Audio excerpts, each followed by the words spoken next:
বাংলাদেশের অন্তর্বর্তীকালীন সরকারের বিরুদ্ধে ভারত সরকারের একের পর এক পদক্ষেপে তলানিতে ঠেকছে দুই দেশের সম্পর্ক। আগুনে ঘি ঢালছে ভারতীয় গণমাধ্যমগুলো।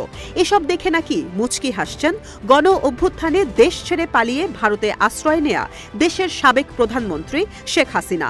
কিছুদিন আগেই ভারতের কাছে শেখ হাসিনাকে ফেরত চেয়েছে অন্তর্বর্তীকালীন সরকার। এখন উল্টো তার ভিসার মেয়াদ বাড়িয়েছে নয়াদিল্লি। ভারতীয় গণমাধ্যমের দাবি, এতে করে অন্তর্বর্তীকালীন প্রধান উপদেষ্টা ডক্টর মোহাম্মদ ইউনুসকে পাত্তাই দেয়নি নরেন্দ্র মোদী সরকার। যদিও সম্প্রতি গুম আর খুনের সঙ্গে জড়িত অভিযোগে শেখ হাসিনা সহ ৯৭ জনের পাসপোর্টই বাতিল করে দিয়েছে বাংলাদেশের অন্তর্বর্তীকালীন সরকার। বিভিন্ন সূত্রের বরাত দিয়ে ভারতীয় গণমাধ্যম বলছে, ভারতে যেন কোনো জটিলতা ছাড়া তিনি থাকতে পারেন, সেজন্যই শেখ হাসিনার ভিসার মেয়াদ বাড়ানো হয়েছে। সংবিধানে কোনো নীতি না থাকায় শেখ হাসিনাকে ভারতে রাজনৈতিক আশ্রয় দেওয়া সম্ভব নয়।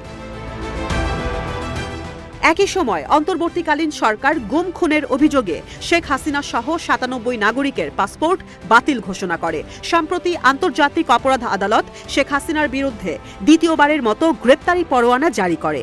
আদালত নির্দেশ দেন শেখ হাসিনা সহ আরও ১১ জনকে আদালতে পেশ করার। ভারতে শেখ হাসিনার ভবিষ্যৎ নিয়ে আন্তর্জাতিক বিশ্লেষকদের রয়েছে নানা মত। ২০০৯ সালের পিলখানা হত্যাকাণ্ড নিয়েও শেখ হাসিনাকে জিজ্ঞাসাবাদের জন্য ভারত সফর করার পরিকল্পনা করেছেন জাতীয় স্বাধীন তদন্ত কমিশন। সাবেক প্রধানমন্ত্রী শেখ হাসিনা কোন স্ট্যাটাসে ভারতে অবস্থান করছেন সে সম্পর্কে স্পষ্ট ধারণা নেই বাংলাদেশের। ভারতের বিভিন্ন সংবাদ মাধ্যমের সম্প্রতি প্রকাশিত প্রতিবেদন বলছে, তাকে সে দেশে রেসিডেন্সি পারমিট দেওয়া হয়েছে। কোনো কোনো মিডিয়াতে বলা হয়েছে বাংলাদেশের সাবেক প্রধানমন্ত্রীর ভিসার মেয়াদ বাড়ানো হয়েছে। কোনো কোনো মিডিয়ায় বলা হয়েছে তাকে ট্রাভেল পাসও দেওয়া হয়েছে। ছাত্র জনতার অভ্যুত্থানে ক্ষমতাচ্যুত শেখ হাসিনা গেল ৫ আগস্ট পালিয়ে ভারতে চলে যান। এর মধ্য দিয়ে বাংলাদেশে আওয়ামী লীগের ১৫ বছরের শাসনের অবসান হয়। ওই দিন দিল্লির হিন্দান বিমান ঘাঁটিতে পৌঁছানোর পর থেকে শেখ হাসিনার সঙ্গে বাইরের কারোর যোগাযোগ করার সুযোগ নিয়ন্ত্রিত রাখা হয়েছে। তাকে এখন দিল্লির একটি সেফ হাউসে রাখা হয়েছে বলে ধারণা করা হয়।